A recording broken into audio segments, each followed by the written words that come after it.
हमारे पहाड़ों का वो मर्द जिसके हाथ में ना बंदूक थी ना तलवार, मगर फिर भी उसने जंग जीती। सन 1931 में जब भगत सिंह, राजगुरु और सुखदेव को फांसी दी गई, तब इस शख्स ने भारत को आजादी मिलने तक सिर्फ काले कपड़े पहनने की सौगंध खाई और अपनी अंतिम सांस तक उस वचन को निभाया।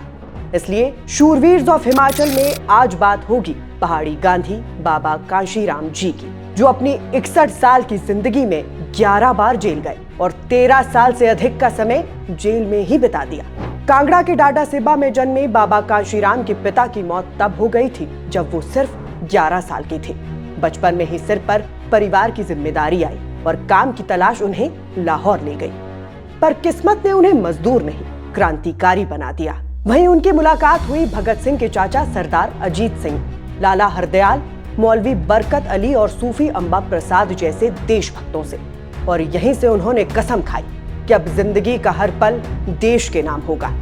कहते हैं बाबा कांशीराम ने बहुत पहले समझ लिया था कि संगीत से बड़ा कोई आंदोलन नहीं होता।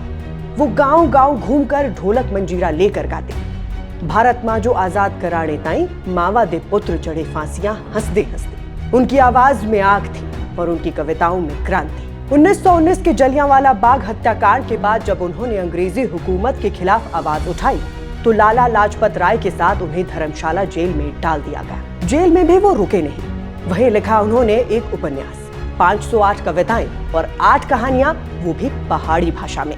उनकी एक मशहूर कविता थी, अंग्रेज सरकार दा टिग्घा पर ध्याड़ा, यानी अंग्रेजी हुकूमत का सूरज अब डूबने वाला है। उनकी कलम ने उस वक्त की हवा बदल दी और उनकी आवाज ने हजारों पहाड़ी नौजवानों को आजादी की राह पर ला खड़ा किया। सरोजिनी नायडू ने उन्हें बुलबुले पहाड़ कहा और जवाहरलाल नेहरू ने 1937 में उन्हें नाम दिया पहाड़ी गांधी। फिर 15 अक्टूबर 1943 को जब उन्होंने अंतिम सांस ली, तब भी तन पर काले कपड़े थे और कफन भी काले रंग का ही था।